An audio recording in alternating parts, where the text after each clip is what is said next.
Now my honor to invite Your Excellency to give your keynote address. Thank you, Your Excellency.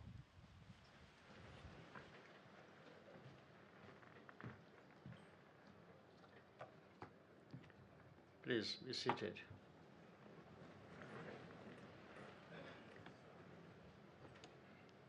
Senior government officials, leaders of defense and security institutions, commandants from partner colleges in East Africa, graduating senior officers, families and friends, distinguished ladies and gentlemen, good afternoon to you all.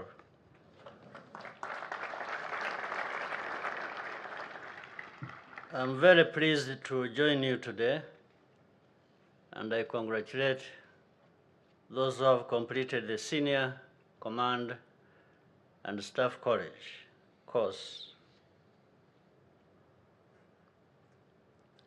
You arrived here as experienced professionals and are now living with broader knowledge, sharper strategic awareness, and greater responsibility. I want to acknowledge and thank your families and friends. They share the burdens of military service, and your conduct should always honor their sacrifices and support. I also thank the faculty for their dedication and the RDF leadership for ensuring that this college is equipped to uphold the highest standards of excellence. This cohort brings together officers from the RDF and from partner and allied countries across the region and beyond. I thank them for being good partners and friends and joining us for the good conduct and completion of this course. The value of the connections that you have made here cannot be overstated. When officers who trained together meet in operations, regional engagements, or moments of crisis, they already possess an understanding that strengthens cooperation.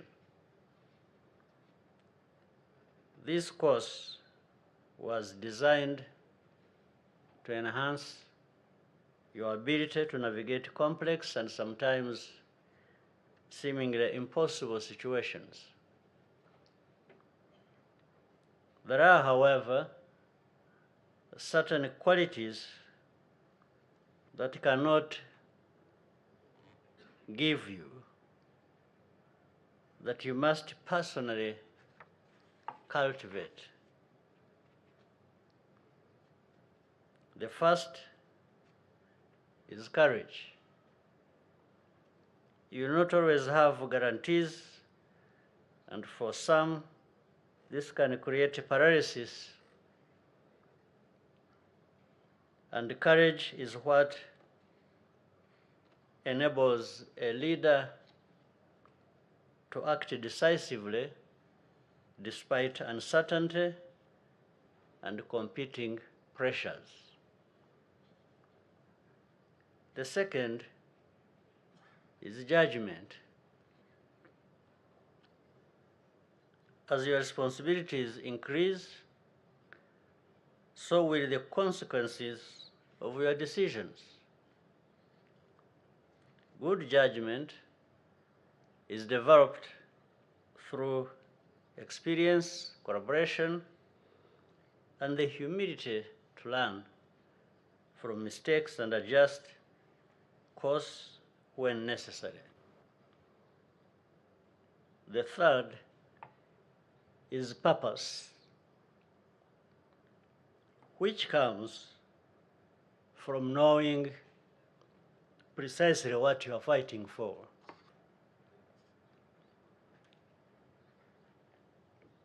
For Rwanda, that purpose is anchored in protecting our people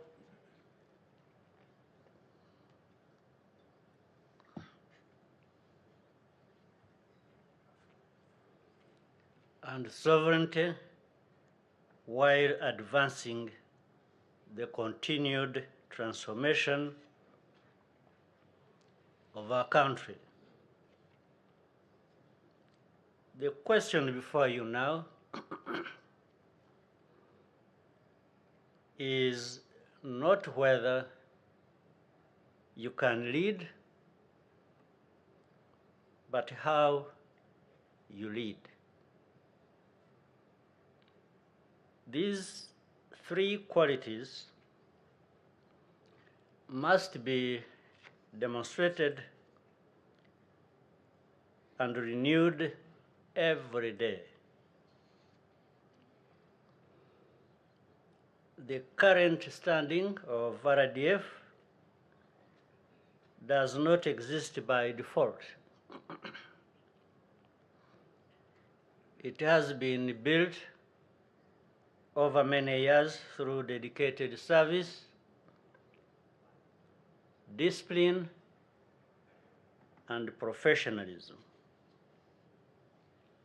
This is what has earned the trust of our citizens, partners, and those alongside whom our forces operate. That responsibility now extends more directly to you.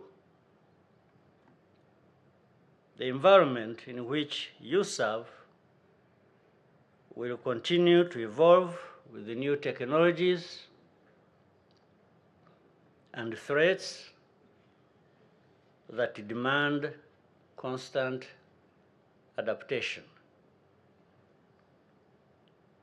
The choices you make, therefore, from this point forward will influence not only operations, but also the culture, standards, and effectiveness of the institutions entrusted to you.